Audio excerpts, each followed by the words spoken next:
magandang umaga. Ngayon ay February 8, 2026. Ito yung ating programa na Puntahan at Kapihan sa BNN, na isang mini talk show para sa magbigay tayo ng kaunting ideya, kaunting kalaman sa ating mga taga-subaybay ng Balikas News.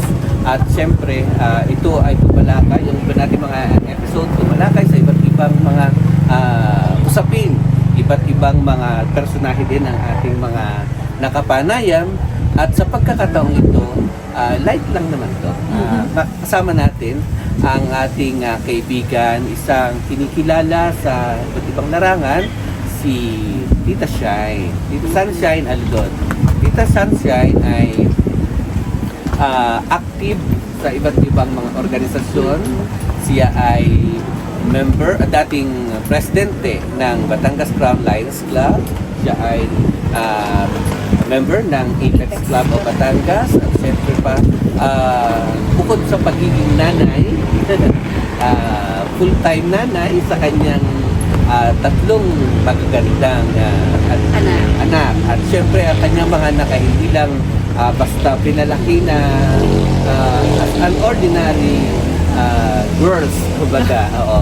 Ang kanyang panganay naging isang doktor, ang kanyang pangalawa ay isang engineer, at ang kanyang bunso ay bagaman tapos na ng isang kurso sa multimedia, ay ngayon ay kumukuha naman ng nursing. Parang wala din kapatulan. So, good morning, Tita Shine. Good morning. Bagaman sabi ko nga, hindi naman tayo nakasisiguro na hanggang sa susunod pang mga taon ay ganito yung set up ng programa. Pero ang Puntahan at Kapihan sa BNN ay isa sa mga programa na binuo ng Balikas News Network, at mayroon pa tayo ilang mga programa na ilulusad in collaboration with other groups, iba't iba pa mga practitioners sa ating industriya. At sa pagkakataong ito, na tayo nga ay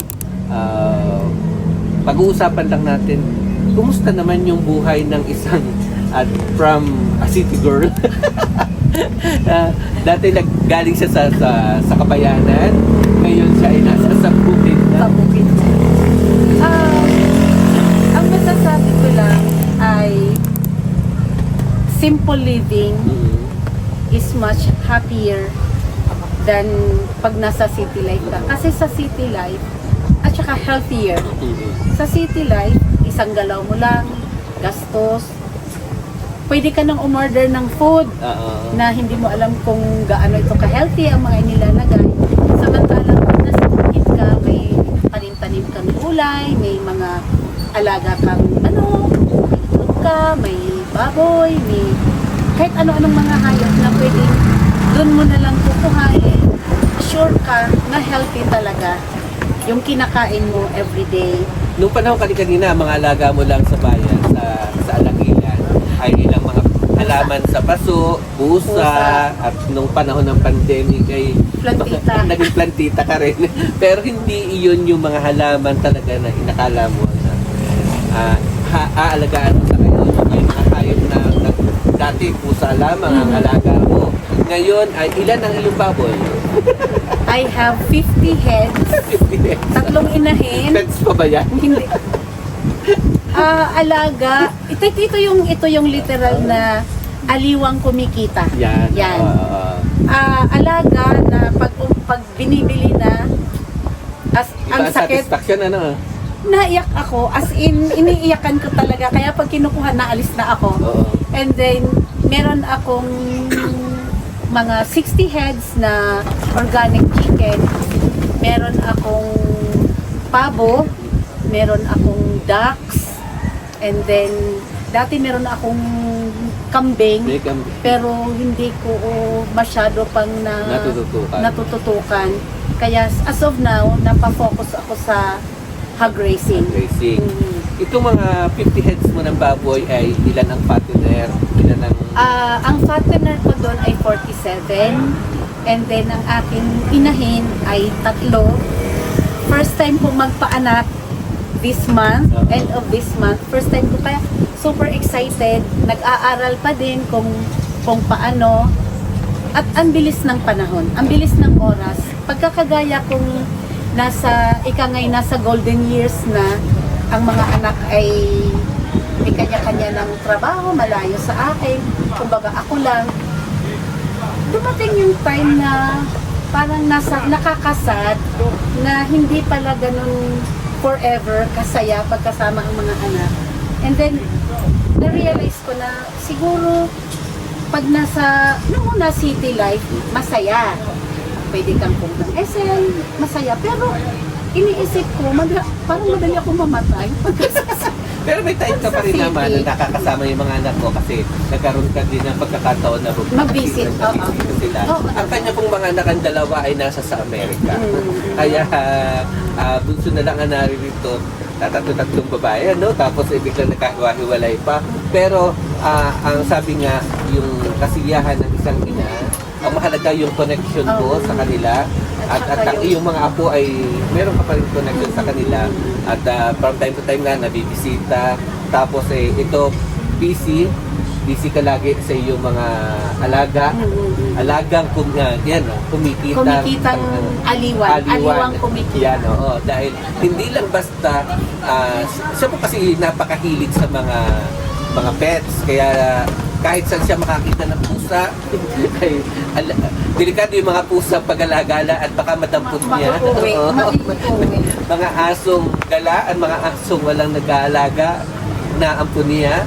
At kaya naman, ganun pala yung tita siya. Pagka halimbawa, mahilig ka o mabait ka sa hayop, ang hayop kahit gaano kabangis, nagiging maamo sa iyo. Oo. Alam nila kung sino yung mabait sa hayop. Totoo yun, At totoo bukod yun. sa mga alaga niyang hayop na mga aso at pusa na yan, yun nga ang kanyang mga baboy na hindi lang basta inaalagaan siya para kumita, kundi Minamahal. minamahal. Oo. Minamahal. So, hindi pa nung naninibago ka na ang dami mo nang alagain na dati, ganitong oras, tapos ka na ng iyong ginagawa sa bahay. Pero, naabot ka ng halos tanghali na, andun ka pa rin at nagtitindi ka ba doon sa iyong babuyan. Hindi ka ba nagkaroon ng pagsisisi na, tama ba napasukan ko? Hindi, dahil as long as masaya ka sa ginagawa mo, Yes. as long as masaya ka sa ginagawa mo, hindi ka mapapagod. At sa ngayon, sa tunay na buhay ngayon, ang halaga ng baboy, ang presyohan ng baboy ngayon ay mababa. Pero parang hindi ko masyadong naiisip yun eh. Ang naiisip ko lang yung kaligayahan ko na masaya ako. Masaya ako sa at mind you, napaka-intelligent ng mga baboy. Alam nila pagka mahal sila, alam nila kung sino yung, kasi minsan yung mister ko pumunta, hindi dead na lang naman eh. Pero pag narinig lang nila yung apak ng paa ko, nag-iingay na sila, alam na nilang ako yon. Alam nila Tapos sa ako. kabila pa ng pag-aalaga mo ng hayop at ano ng ton, ngayon congratulations sa kabubukas lamang na iyong dormitory.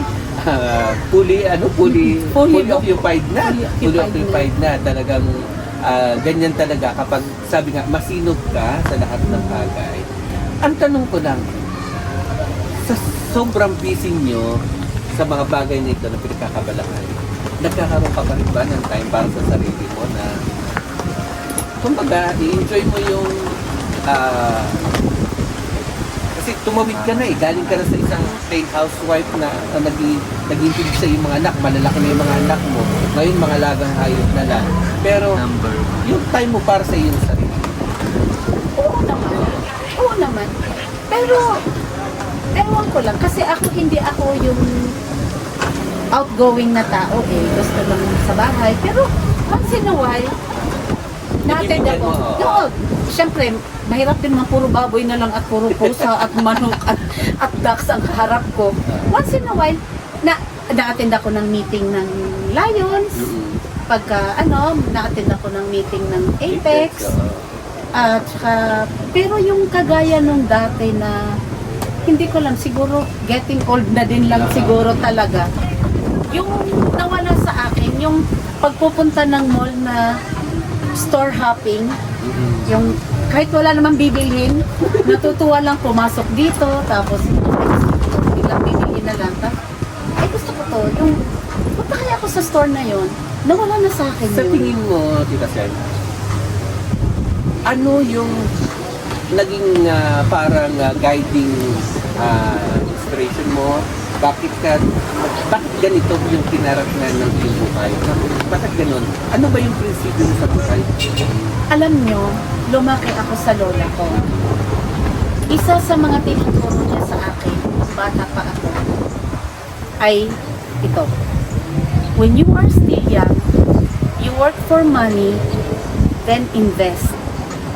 And during your golden years, let your money works for you. As in, totoo naman talaga. Kasi, pagka ikaw ay tumanda na, mag-retired ka na, habang nag-work ka, kumikita ka ng ganitong figures. Pagdating ng time na mag-retire ka na, ang kikitain mo lang, SSS, GSIS pension, which is ang laki ng layo sa kinikita pa nung working. So, yung time ko lang talaga, nung una, nakikita ko dun sa lola ko na pinaglalaanan niya, lahat ng kanyang anak binibigyan niya ng bahay. Tapos, nung mabigyan niya ng bahay, nabigyan niya ng bahay lahat ng kanyang anak. Kung wala naman nung walang St. Peter, walang ganon. Pero bata pa ako, meron na siyang punerarya na paid na yung kanyang coffin. Paid na. Tapos ang gusto niya, 9 days na ibuburol, 9 days na magpapatay ng baboy. Yun yung nakikita ko lagi. Tapos, doon kami, alam niyo yung mga tao sa una kasi masisino. Siguro doon ako na-train, dahil doon ako lumaki. Doon ako.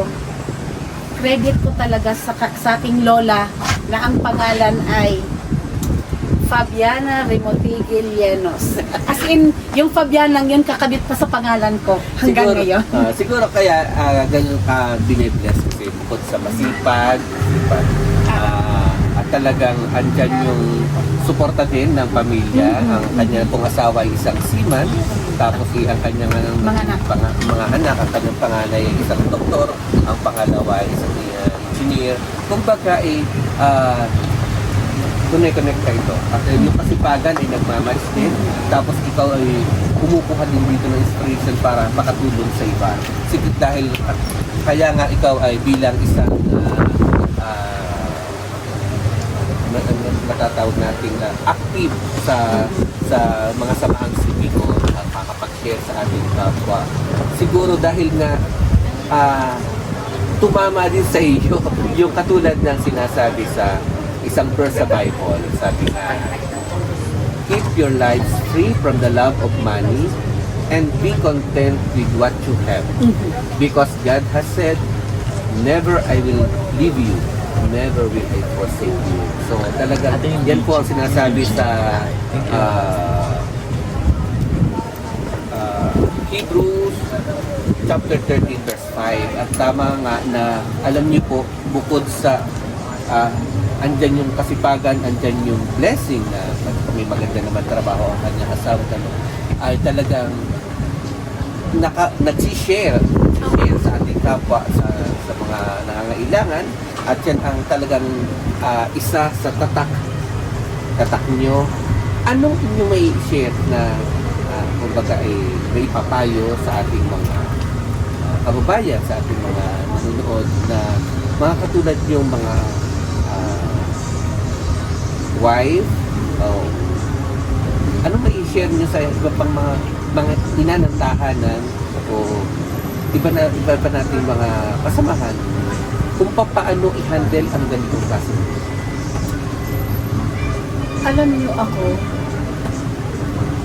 yung sharing na hindi nag-i-expect ng return. Yun. Dahil kasi si Lord na naman ang hindi naman sa kaya ako'y nag-share dahil alam kong si Lord magbibigay. Hindi naman. Ewan ko, basta kumbaga sa addiction na ang tumulong. Kasi marami din naman akong actually, hindi kami lumaking pinalaking maalwan na pwede naman. Pinalalaki talaga kaming sinasanay kami sa hirap ng buhay na pwede namang hindi. pwedeng hindi.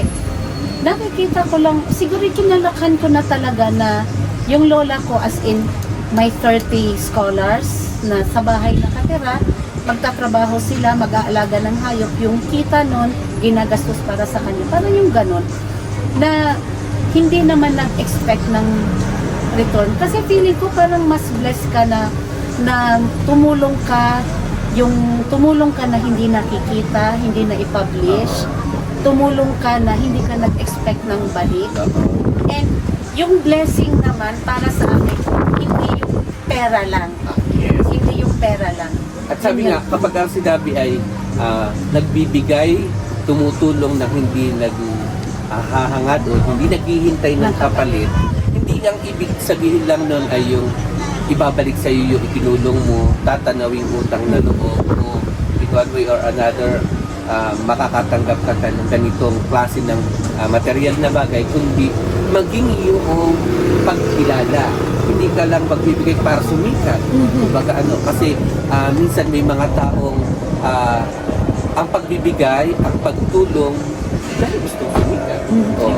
Pero sabi nga, pag ang inyong pagbibigay o pagtulong sa kapwa ay meron kang ganung takbo ng kaisipan na para ka maging sikat, ay iyon ay katulad din ng iyong pag-expect ng pagbabalik. You're expecting something in return sa iyong pagbibigay. So, maganda din na magpanuntunan na lang sa buhay, magbigay kung meron, at ito ay magbibigay tayo dahil gusto nating magbigay. Yung tama yun. Dahil ang biyaya ng Diyos ay laging nakalaan sa mga taong kumakalinga sa kanyang mga sabi. At sa araw na ito, mapalad tayo dito sa Huntahan at Kapihan sa BNN. Inaasahan natin na magkakaroon pa ng iba pang mga episodes at makakasama rin namin kayo. At sana po patuloy nyo kaming samahan. At maraming salamat sa pagkakay. Congratulations! Kahit may ikling panahon, tayo ay nagkakahuntahan ulit. Wala pa lang ang ating kape. Wala pang ating kape. So, hanggang sa muli, ako po si Jonald Dilina Reyes.